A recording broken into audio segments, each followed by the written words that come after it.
Moin moin zusammen. Wir stehen hier vor den Batu Caves Höhlen und wollen die uns heute angucken. Kommt mal mit. Ja, let's go.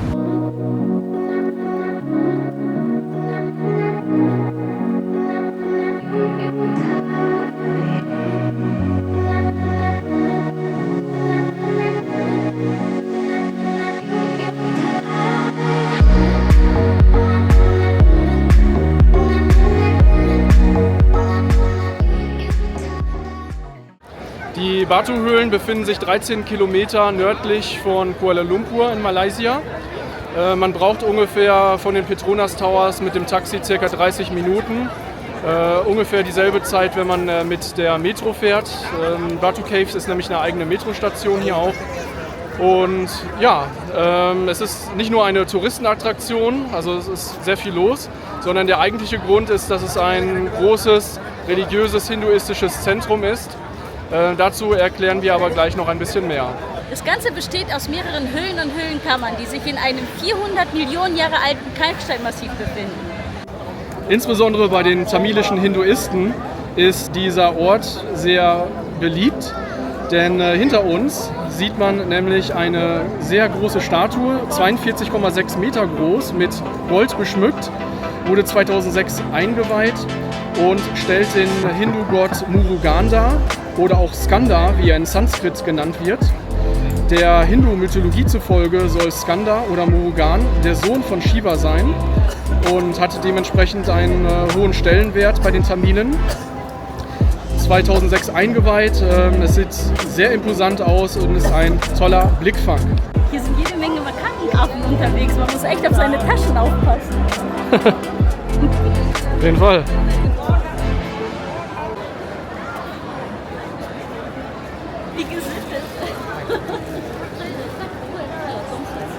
Es sind einige Regeln zu befolgen, weil es ja ein Tempel ist.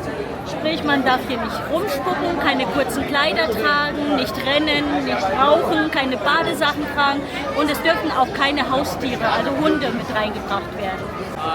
Ja, am besten trägt man lange Sachen, das heißt also lange Hosen, Schultern sollten bedeckt sein und wie gesagt, es ist eine religiöse Stätte.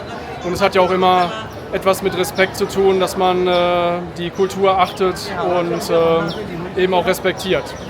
Ja, diese steilen Stufen aus Beton sind 1940 erbaut worden. Seit 2018 erstrahlen sie in diesen schönen bunten Farben. 2024 wurden Vorschläge vorgelegt für eine Rolltreppe. Wir müssen da aber heute noch zu Fuß hoch, also auf geht's.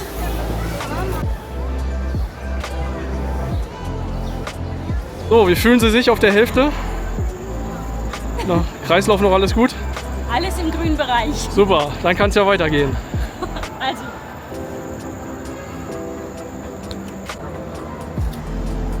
Ja, unten und hier auch an der Treppe lauern viele Affen und warten auf Futter. Bisher hat uns noch keiner angegriffen, also die sind relativ friedlich und sind Makaken. Ja, wenn man hier die Treppe hochgeht, gibt es immer mal wieder so kleine Plattformen. Da kann man auch kurz ausruhen, wenn man eine kleine Verschnaufpause braucht. Also ist auch gar kein Thema. Man muss nicht immer alles sofort auf einmal hochsteigen und kann mal für ein paar Sekunden oder eine Minute kann man sich hier auch mal ausruhen. Zum Anlass des Thaipusam-Festes, das am Anfang des Jahres stattfindet, ziehen hier Tausende von Gläubigen diese 272 steilen Stufen hinauf und ziehen zu der Haupthöhle, die auch bekannt ist als die Kathedralenhöhle oder Tempelhöhle. Wir werden es gleich sehen, wenn wir drin sind. Wir haben sehr viele hinduistische Schreine und schon jetzt hier auf der Treppe, wir sind fast oben, sehen wir einfach einen atemberaubenden Blick auf die Skyline von Kuala Lumpur. Was hast du beobachtet bei den Affen? Die stibitzen irgendwas. Dem einen hat sie einen Gummiband aus den Haaren geklaut. Da ist ein Affe auf der Lampe, die hat irgendein Spielzeug und zerfetzt das jetzt. Und da unten sitzt einer mit einem Desinfektionsfläschchen. Ne? Ah ja. Gibt sich einen Schuss Alkohol. Okay, also wir müssen es revidieren. So ganz friedlich sind sie nicht. Also sie gehen dann doch schon mal an Taschen ran und Also passt auf eure Sachen auf. So, wir haben es geschafft. 272 Stufen. Jetzt brauche ich ein Sauerstoffzelt. Puls bei 120. Ja, es sind die üblichen 30 bis 33 Grad hier wieder. Wir haben Glück, dass die Stufen zumindest mal im Schatten sind und nicht in der prallen Sonne. Aber es ist doch ein bisschen anstrengend tatsächlich. Gut, aber wir sind froh, hier oben zu sein und wir freuen uns, dass wir die Höhle erkunden dürfen. Hier im Hintergrund sieht man schon, dass im Fels Bilder eingehauen sind. Ich zeige das mal. Also hier schon eine Bildergeschichte und sieht schon sehr interessant aus. Wir sind mal gespannt, was uns noch weiter innen in der Höhle erwartet. Ja, oben angekommen gibt es auch einen kleinen Shop, wo man sich was zu trinken kaufen kann, falls man was gegessen hat oder die Flasche schon leer ist. Kostet 3 Ringgit die Flasche, umgerechnet 60 Cent.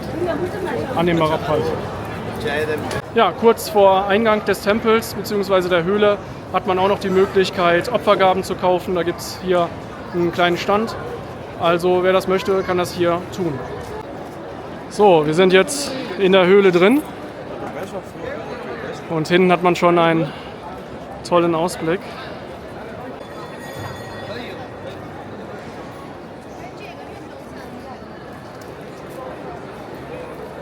Ein paar Stufen geht es noch hoch.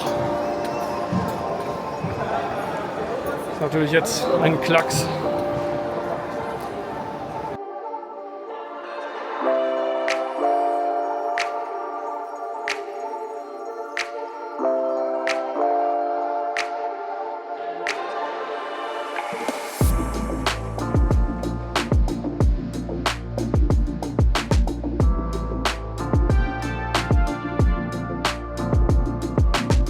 Wir sind jetzt gerade in der Haupthöhle drin und wir sehen hier nicht nur viele verschiedene bunte Tempel und die sehr detailliert und geschmückt sind, sondern die Höhle ist auch ein Naturwunder. Es ist ein Kalkstein, 400 Millionen Jahre alt. Wir sehen Stalaktiten und Stalagmiten auch in der Höhle hier. Und ja, auch die Tierarten, die es hier zu finden gibt, sind zum Teil auch wirklich einzigartig. Es gibt hier endemische Tierarten, das heißt Tierarten, die nur hier in der Höhle existieren, wie zum Beispiel eine Form der Spinne, nämlich die, wie heißt sie? Muss ich selber gerade gucken, die Falltürspinne. Und ja, es gibt viele verschiedene Fledermausarten, Skorpione, Schlangen. Aber in dem Teil, wo wir jetzt hier sind, das heißt, der für Touristen zugänglich ist, also der offene Bereich, da haben wir noch keine Skorpione oder Schlangen gesehen bisher. Das Schöne ist, die Haupthöhle kann man kostenlos besuchen. Die Gläubigen können hier gesegnet werden.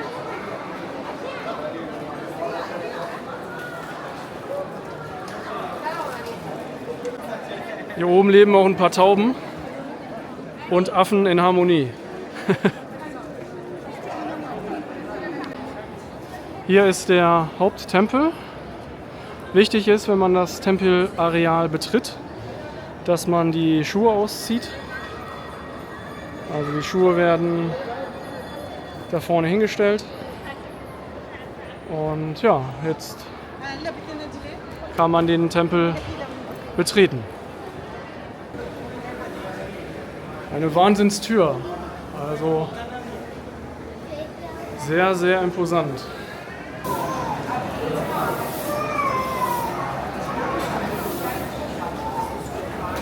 Also es riecht nach Räucherstäbchen hier.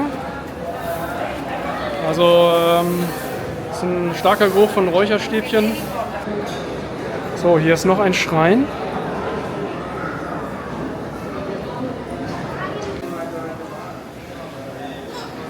Ja, das ist hier eine Segnungszeremonie. Wir haben hier die Statue nochmal von Murugan, wie man sieht.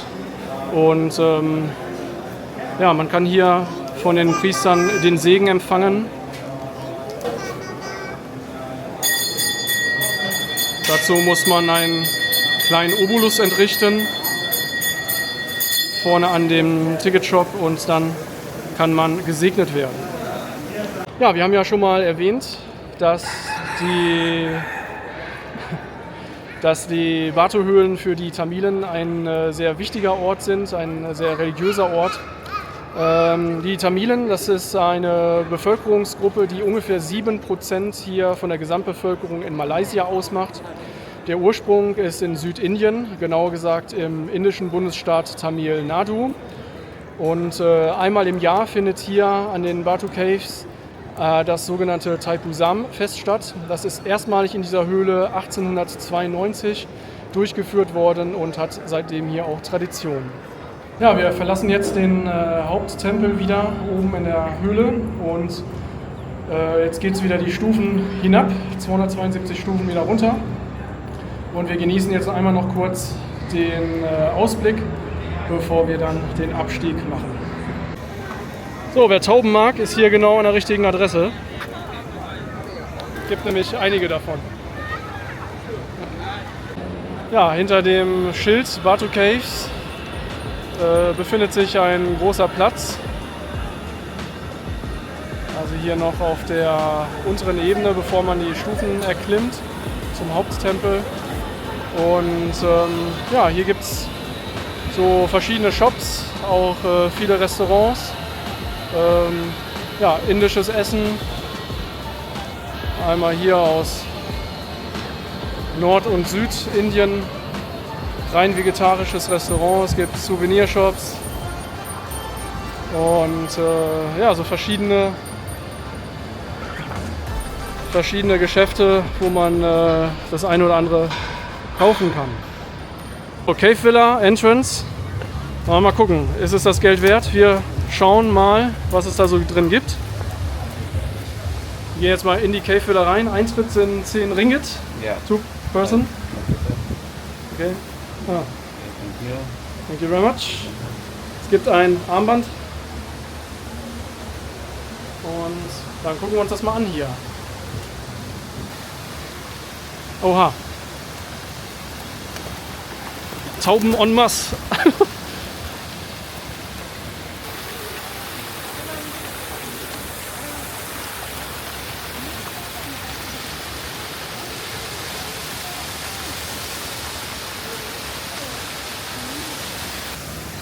So, wir werden geführt von Tauben hier.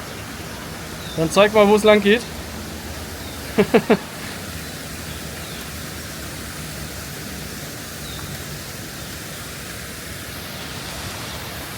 Ja, die sind sehr zutraulich, weil hier wird auch überall Vogelfutter verkauft. Und die werden gut gefüttert. So, hier ist der Eingang der Batu Villas. Da gucken wir jetzt mal rein. Komm mit. Mhm.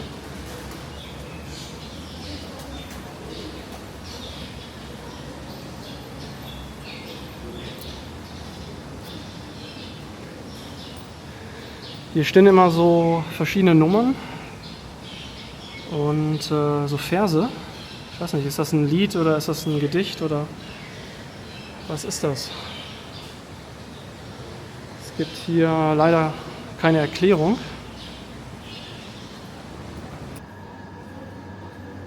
Was ist das denn? Die Erde mit Beinen und Händen? Interessant.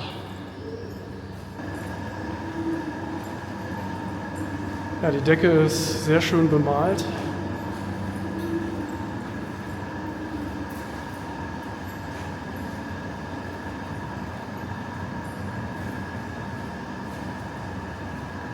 Hier gibt es dann Figuren und nachgestellte Szenen. Aber schaut euch die Decke an hier. Sehr farbenprächtig. Interessant gemacht auf jeden Fall. Sehr interessant. So, der V ist sehr zutraulich. Kommt hier direkt zu uns ran. Zack. Jetzt hat er einen Keks gekriegt. Einen zuckerfreien, veganen Keks. Weg ist er. Na gut, okay. Nur weil du es bist. Aber Vorsicht. Zack, zack.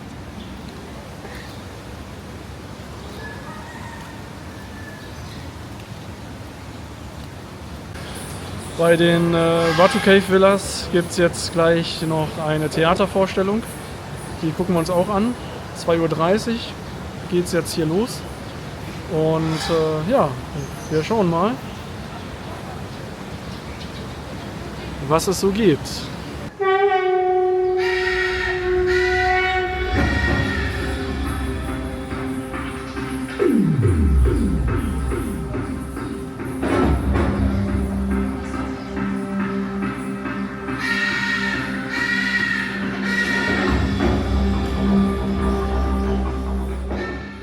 Wenn man dann vor dem Eingang steht oder vor der Statue steht und dann nach links, dann kommt man noch zu weiteren Tempeln.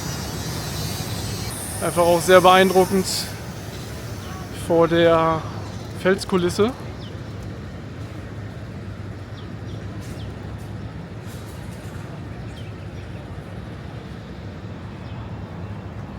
Ja, wir sehen hier eine Statue von dem hinduistischen Gott Hanuman. Der hat die Gestalt eines Affen und spielt eine Rolle in der Ramayana-Saga oder in dem Epos. Und ja, hier geht es auch zu den Ramayana-Höhlen. Da gucken wir gleich auch noch mal hin. Da steht's, Ramayana Cave. Und hier ist der Ticket Counter. Hello, welcome, sir. Hello, how much is the entrance? 10 ringgit. Wie? 10 each. 10 each? Wir sind jetzt bei den Ramayana-Höhlen und 10 Ringgit pro Person Eintritt. Das sind 2 Euro pro Person. Und ja, hier gibt es schon mal schöne bunte Statuen.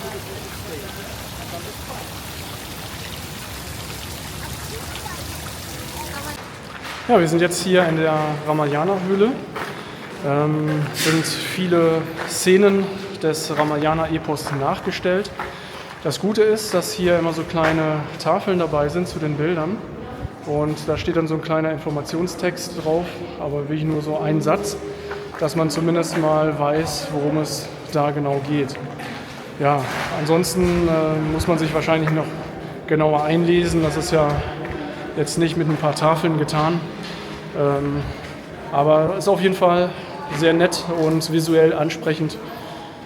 Ja, könnt ihr euch ja hier mal selber anschauen. So, hier sehen wir nochmal Hanuman.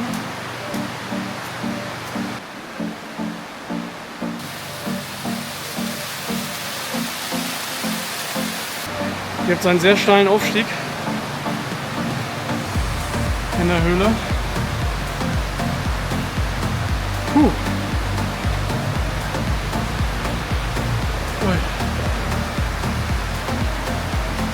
Oha.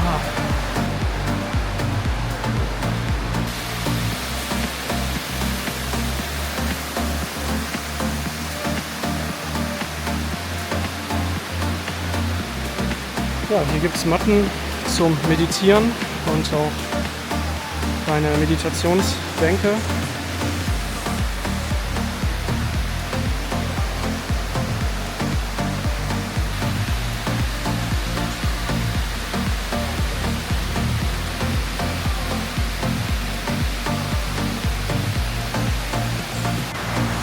Höhlenmalerei liegt wahrscheinlich in unseren Genen.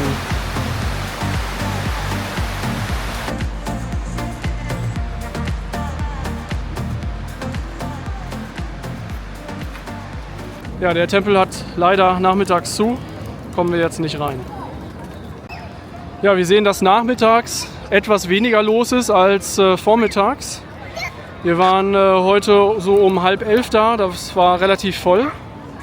Und gegen Nachmittag, wir haben es jetzt so circa 2:45, lässt der Besucherandrang auf jeden Fall wieder nach. Es ist nicht mehr ganz so viel los. Ja, zusammengefasst sind die Batu Caves ein sehr beeindruckender Ort, sei es aus spiritueller Hinsicht, sei es aus sportlicher Sicht. Touristen aus aller Welt kommen hierher zum Beten, zum Klettern, zum Bestaunen. Fotos, Genau. so wie wir, machen Videos, dokumentieren das Ganze und halten es fest für euch, wenn ihr vielleicht nicht hierher reisen könnt. Und ja, also auf jeden Fall sehr, sehr imposant. Es ist eine unglaubliche Atmosphäre auch, also mit den Räucherstäbchen, die in dem Kalksandstein dort eben aufsteigen und Licht fällt von oben, also das Sonnenlicht fällt von oben in die Höhlen rein. Also gibt eine besondere Atmosphäre einfach. Es ist unglaublich interessant und haben wir so bisher auch noch gar nicht gesehen auf unserer Reise. Nee, das hat dich wohl sehr beeindruckt. Ja. Was hat euch am besten gefallen? Schreibt es uns doch bitte in die Kommentare. Genau, und vor allem vielleicht auch, wenn ihr Insider-Informationen habt zu den Zeremonien, wie das Ganze vor sich geht, wie geht die Segnung vonstatten, könnt ihr uns noch mehr erzählen zu dem Thaipusam-Fest. Das interessiert uns und vielleicht auch andere aus der Community. Schreibt es gerne in die Kommentare, wir sind sehr gespannt, was da zusammenkommt. Ansonsten können wir nur sagen, thank you, also vielen Dank fürs Zuschauen und Bis zum nächsten Mal. bis zum Ciao. nächsten Mal. Ciao.